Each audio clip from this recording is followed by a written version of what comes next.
नमस्ते। थर्ड आई में आपका स्वागत है। कर्नाटका के चुनाव के बाद ऐसा लगता है कि बीजेपी को रोकने का फॉर्मूला मिल गया है।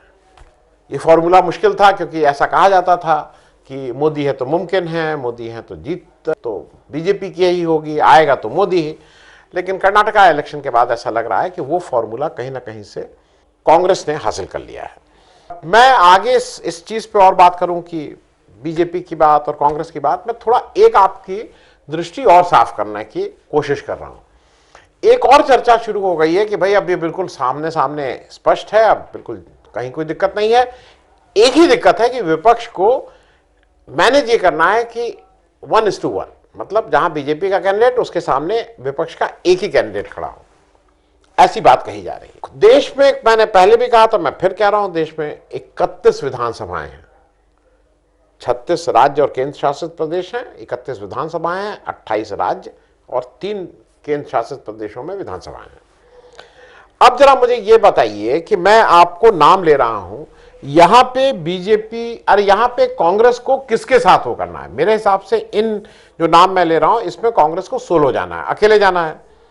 वो 13 राज्य हैं, हिमाचल प्रदेश, पंजाब, हरियाणा, उत्तराखंड, गुजरात, राजस्थान, मध्य प्रदेश, छत्तीसगढ़, उड़ीसा, तेलंगाना, कर्नाटका, केरल, गोवा और अगर आप पुदुचेरी को भी ले लें तो 14 जगह। तो 14 जगह अकेले ही जाना है, इसमें तो किसी और की वो है नहीं दखलंदाजी। ये तो आप भी मानेंगे, आप देख लीजिए, हिमाचल में अकेले लड़े थे, कर्नाटक में अकेले लड़के जीते हैं, उत्तराखंड में अकेले हैं, गुजरात में अकेले लड़ रहे हैं। अब बात आ जाइए, ये तो 14 राज्य हो गए, 5 जगह पे गठबंधन ऑलरेडी इन प्लेस है, अच्छे से काम कर रहा है। बिहार में, झारखंड में, तमिलनाडु में, महाराष्ट्र में और जम्मू कश्मीर में गुपकार। तो 5 ये हो गए, तो 14 और 5 19। अब 3 मेरे हिसाब से राज्य ऐसे हैं जहां पे जो विपक्षी मुख्य दल हैं वो कांग्रेस नहीं है, और ये उस विपक्षी दल को तय करना है कि वो अकेले लड़ेगा, कांग्रेस के साथ लड़ेगा, कांग्रेस को कुछ एडजस्टमेंट करेगा कि नहीं करेगा, क्योंकि ना वहां कांग्रेस है और ना वहां कांग्रेस की कोई ऐसी भूमिका भी है, बहुत ना के बराबर है। अब हम लोग बात कर रहे हैं दिल्ली। ये निर्णय, हालांकि दिल्ली में कांग्रेस को लोकसभा में आम आदमी पार्टी से ज्यादा वोट मिलते हैं, लेकिन चूंकि दिल्ली सरकार को आम आदमी पार्टी की है, नगर निगम वो जीते हुए हैं, तो इसलिए मैं फिर भी ये कह रहा हूं कि यहां पे अरविंद केजरीवाल विल डिसाइड कि वो कांग्रेस को अकोमोडेट करना चाहते हैं कि नहीं करना चाहते हैं। उत्तर प्रदेश, अखिलेश यादव जी को यह डिसाइड करना है कि वो कांग्रेस के साथ लड़ेंगे, बिना साथ लड़ेंगे, अकेले लड़ेंगे, अकोमोडेट करेंगे, 1 सीट देंगे, 80 सीट देंगे, क्या देंगे, ये अखिलेश यादव की कॉल है, इसमें कांग्रेस की तरफ से कुछ नहीं है। और तीसरा वेस्ट बंगाल। वेस्ट बंगाल में ममता दीदी को तय करना है कि वो कांग्रेस के साथ या बिना साथ, या उनको अकोमोडेट या नहीं अकोमोडेट। इन 3 स्टेट, तो 19 स्टेट हो गई थी ऊपर, उसके बाद ये 3 और हो गई 22। अब आप आ जाइए नॉर्थ ईस्ट की जो 6 स्टेट हैं, उन 6 स्टेट में मेरे हिसाब से कांग्रेस को डायरेक्ट लड़ना है, उसमें कहीं कोई इफ एंड बट नहीं है। मतलब वहां पे कांग्रेस का किसी के साथ गठबंधन होने की बात नहीं, नॉर्थ ईस्ट की बात मैं कर रहा हूं, जहां पे कुल लोकसभा की 25 सीट है। अब अगर 3 जगह आप कहिए जहां पे कांग्रेस को ऑपोजिशन यूनिटी में कांग्रेस के ऊपर दारोमदार है कि कैसे ऑपोजिशन को एक साथ रखें, तो मेरे हिसाब से वो आसाम है, क्योंकि आसाम में पहले आप साथ में करते थे। त्रिपुरा है, त्रिपुरा में वोट बिखरे ना, और आंध्र प्रदेश है, चंद्रबाबू नायडू और आपकी 1.5% है यहां पे भी। हालांकि ये चंद्रबाबू नायडू ही डिसाइड करेंगे, लेकिन फिर भी ये 3 जगह हैं। ले दे के कुल मेरा मामला ये है कि इट इज, ये जो कहना कि नहीं ऑपोजिशन लड़ेगी, ऑपोजिशन का 1:1, ऐसा कुछ नहीं है। 3-4 स्टेट में बेसिकली तय करना है। अब ये मैं आपको बताऊं कि ये जो मैं कह रहा हूं ना कि ये बीजेपी को हराने का फॉर्मूला या बीजेपी को रोकने का फॉर्मूला, या मेरे हिसाब से जो बीजेपी जिस तरह का इंजेक्शन, बीजेपी जिस तरह की बातें और बीजेपी जिस तरह का टॉनिक देके इलेक्शन जीतती थी, ऐसा लगता है कि अब उसकी एक्सपायरी हो गई है, उस दवा की, उस इंजेक्शन की, उस टॉनिक की एक्सपायरी हो गई है। और एक्सपायरी ही नहीं हो गई है, ये जग जाहिर हो गया है कि अब ये दवाएं इफेक्टिव नहीं रह गई हैं। कर्नाटक में तो बिल्कुल साफ साफ हो गया। वो दवाएं उत्तर प्रदेश में अभी थोड़ी इफेक्टिव है, हिंदू मुस्लिम अभी चलता है, लेकिन कर्नाटक में तो बिल्कुल ठीक से एक्सपोज हो गया कि वो नहीं है। दूसरा, गुजरात मॉडल की कलई खुल गई है। जो गुजरात मॉडल था, डेवलपमेंट मॉडल, विकास मॉडल, गुजरात में ऐसे करें, उसकी कलई खुल गई है। क्योंकि गुजरात मॉडल के जो इस समय ध्वजवाहक लोग हैं, फ्लैग बेयरर्स हैं, उसमें किरण पटेल साहब हैं, जो जम्मू कश्मीर में कैसे पकड़े गए कि वो पीएमओ के आदमी हैं। उसमें एक संजय राय शेरपुरिया साहब हैं, वो हैं तो रहने वाले उत्तर प्रदेश के गाजीपुर के, लेकिन सारा उन्होंने जो बैंक का लोन के डिफॉल्टर हुए हैं वो सब गुजरात के हुए हैं। ये 400-500 करोड़ तो मानी हुई बात है, एंट्री पॉइंट 400-500 हज़ार करोड़ होता है, इस तरह के डिफॉल्टर हैं। इस तरह के तमाम नाम आ रहे हैं, इस तरह के तमाम नाम आ रहे हैं जो गुजरात मॉडल की पोल साफ साफ खोल रहे हैं।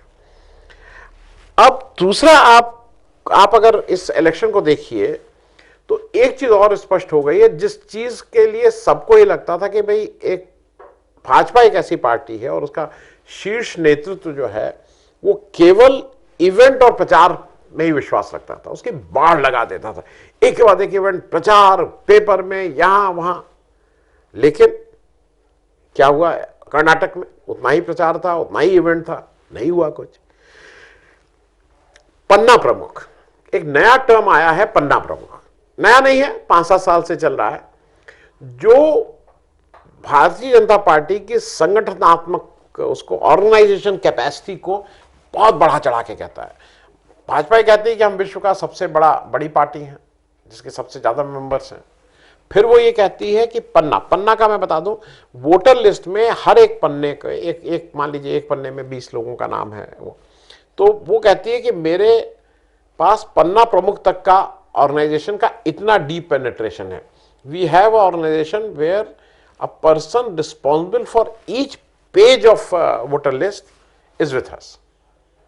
तो सोचिए कितना डीप पेनिट्रेशन है, उसकी कलई खुल गई। अगर आप पन्ना प्रमुख तक पहुंचे हुए थे तो आपको वोट इतने 7% वोट कांग्रेस को आपसे ज्यादा क्यों मिले?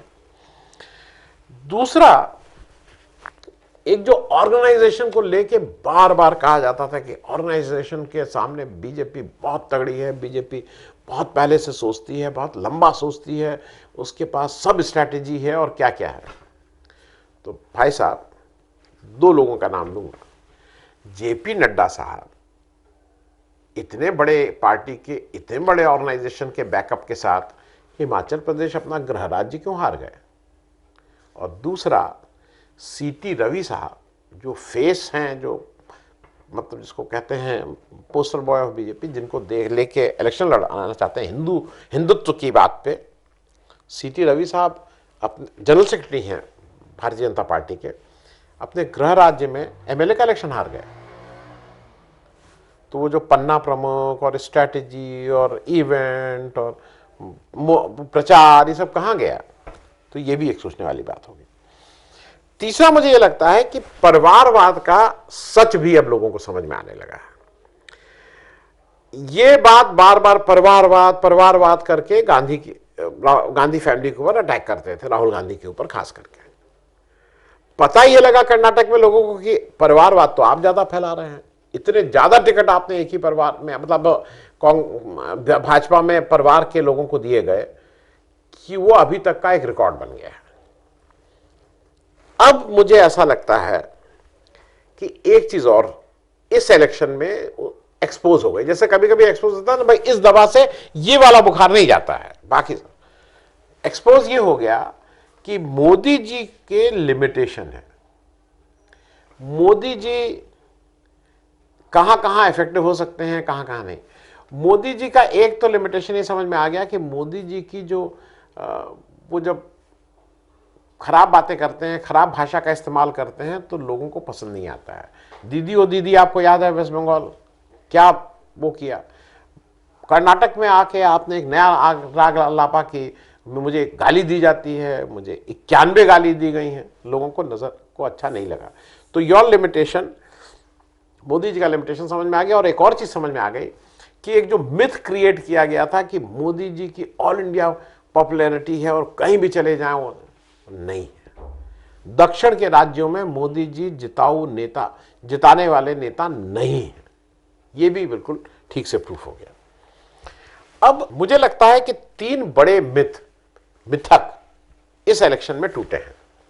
पहला मिथ तो है मोदी है तो आएगा तो मोदी है तो मुमकिन है। मोदी जी ने पर्सनल स्टेक लगाना कि मैं बिल्कुल ऐसे और ऐसा कर दूंगा, ये जिता दूंगा, नहीं चला, ये मिथ वो हुआ। दूसरा, एक जो लोगों के दिमाग में हतोत्साहित करना, वो ईवीएम की बात करना। अरे ये ईवीएम जो है वो जानबूझ के वो स्टेट इलेक्शन हारते हैं जिससे जो 2024 का इलेक्शन जीत जाएं, ये बिल्कुल मेरे हिसाब से बेबुनियाद बात है। ईवीएम में गड़बड़ी हो सकती है, मैं इससे इनकार नहीं कर रहा हूं, लेकिन ईवीएम की वजह से कोई इतने ऐसा इस इलेक्शन जीतेगा और हारेगा, ये इसको मैं स्वीकार नहीं करता। और तीसरा, अरे भाई अब बहुत ये कहा जाता है ना, अब इलेक्शन बहुत महंगा हो गया है, बीजेपी का मुकाबला कहां कर पाएंगे। तो ये भी क्लियर हो गया कि पैसा ही सब कुछ नहीं है। पैसा साधन है, पैसा आप जब इलेक्शन कैंपेन करते हैं तो उसको अच्छे से करने में शायद सहायक हो सकता है, पर पैसे से आप इलेक्शन नहीं जीत सकते हैं, ये मिथक भी टूट गया है इस इलेक्शन में। फिर एक और मिथक टूटा, वो जो संगठन का मैंने आपसे पहले कहा था कि इतना चमचम ऑफिस ये करने, संगठन से कोई काम नहीं रहता है। जब लोग तैयार हो जाते हैं तो आपका कोई संगठन हो आपको हरा देते हैं। अब मैं जरा कांग्रेस की एक बात कर लूंगा, जैसे इनके मिथक टूटे हैं, कांग्रेस के लिए क्या हुआ। कांग्रेस के लिए एक बड़ा टेक अवे यह है कि कांग्रेस बिना विपक्ष के किसी नेता की सहायता के अपने दम पे एक डिसाइसिव मेजॉरिटी लेके कर्नाटका में इलेक्शन, विधानसभा इलेक्शन जीत के आ रहे हैं। मैं आपकी जानकारी के लिए बता दूं, वहां पे जो 2-3 लोग हैं, ममता बनर्जी का तो मेरी जानकारी में कोई टीएमसी का कैंडिडेट नहीं लड़ा था, लेकिन आम आदमी पार्टी के 208 कैंडिडेट लड़े थे। मेरे हिसाब से सबकी जमानत जब्त हुई थी। अगर कोई किसी के पास ये इंफॉर्मेशन हो कि उसमें किसी की जमानत नहीं जब्त हुई थी तो मैं पहले ही भाई उसके लिए माफ़ी मांगते हुए मुझे मेरा भी ज्ञानवर्धन कर दीजिएगा कि आम आदमी पार्टी के किस कंस्टिट्यूंसी में जमानत जब्त नहीं हुई थी। दूसरे जो एक बहुत बड़े क्रिटिक हैं, समाजवादी पार्टी भी को कांग्रेस के साथ आने में थोड़ी दिक्कत होती है। उन्होंने 2 कैंडिडेट ऑफिशियली लड़ाए थे कर्नाटक में। एक साहब को 91 वोट मिले, 91, और दूसरे जो समाजवादी पार्टी के कैंडिडेट थे उनको 55 वोट मिले, 55। एमएलए इलेक्शन में 55 और 91 वोट। ये सपा का वहां रहा। अब सपा आप कहते हैं कि एक के सामने एक लड़ाएं, तो सपा यही गुस्सा है ना कि भाई मुझे कर्नाटक में मैं एडजस्ट नहीं किया तो मैं आपको क्यों एडजस्ट करूं। 55 वोट और 91 वोट मिले थे, ये आपकी जानकारी के लिए। इससे फायदा ही क्या हो रहा है कि आम आदमी पार्टी और सपा के इस तरह से लड़ाने से मुझे ऐसा लगता है कि कांग्रेस को भी अब निर्णय लेने में ज्यादा आसानी हो जाएगी। जब वो लड़ ही चुके हैं, वो अपनी अपनी ताकत दिखाई चुके हैं कि कितने ताकतवर हैं कितने नहीं हैं। फिर एक और बात, जो इधर पेपर उसको बहुत ठीक से लिख रहा है और वो अभी उहापोह है कि भाई सीतारमैया और डीके शिव कुमार के बीच में खींचतान शुरू हो गई है। मुझे अभी भी लगता है कि ये चीज सेटल है। वहां इलेक्शन के पहले, इलेक्शन के दौरान और अब, जहां तक मुझे लगता है कि सीतारमैया ही साहब वहां के चीफ मिनिस्टर बनेंगे। ये मोर और लेस डिसाइडेड था कि सीतारमैया ही चीफ मिनिस्टर कैंडिडेट है। डीके शिव कुमार साहब उनसे यंग हैं और उनके पास एक आगे की गुंजाइश है, अभी लंबी पॉलिटिक्स करनी है, तो वो शायद वेट करेंगे, ऐसा मुझे लगता है। चलते चलते मैं एक बात कह दूं जो मेरे हिसाब से इस पूरे इलेक्शन, जैसे कांग्रेस के लिए बहुत इंपॉर्टेंट था, अगर कांग्रेस ये इलेक्शन हार जाती तो कांग्रेस 2024 के मतलब खेल से बाहर थी। अब कांग्रेस आ गई है खेल में, तो कांग्रेस अगर खेल में आ गई है तो उसका कर्नाटक इलेक्शन में जो सबसे इंपॉर्टेंट मेरे हिसाब से काम है उसका अगला 1 साल कांग्रेस के लिए अग्निपथ है। अग्निपथ हमारे प्राइम मिनिस्टर दूसरे तरह का कहते हैं, मैं अग्निपथ इसलिए बोल रहा हूं, अपने को प्रूव करने का वो है। पूरी जगह ये देखा जाएगा और खास करके बीजेपी तो मैग्नीफाइंग ग्लास लेकर वो देखेगी, जैसे कि राहुल गांधी ने टी शर्ट क्यों पहनी, वो टी शर्ट इतने की, उस तरह से आपके कार्यकलापों को देखेगी। आज एक बार बार मुझे लगता है, मैं अभी भी मेरे कुछ जानने वाले वो मतलब बीजेपी के लोग पूछ रहे हैं अरविंद केजरीवाल ने 45 करोड़ रुपए का घर क्यों बनवाया, अपने जो सरकारी आवास है उसमें के रख रखाव में इतना खर्च क्यों किया। ये वो जो 8,500 करोड़ के हमारे, ये वो लोग पूछ रहे हैं जो उस पार्टी से संबंध रखते हैं जहां जिस पार्टी के प्रधानमंत्री जी अपने के लिए 8,500 करोड़ रुपए का जहाज आता है, वो पूछ रहे हैं कि इन्होंने घर का क्यों कराया। तो मुझे सिर्फ ये है कि ये कांग्रेस के लिए ये बहुत ही परीक्षा की घड़ी है, और अगर कांग्रेस इस 1 साल को कर्नाटक में अच्छी गवर्नेंस दे देगी तो उसकी राह 2024 में कुछ आसान हो जाएगी। थैंक यू सो मच, धन्यवाद।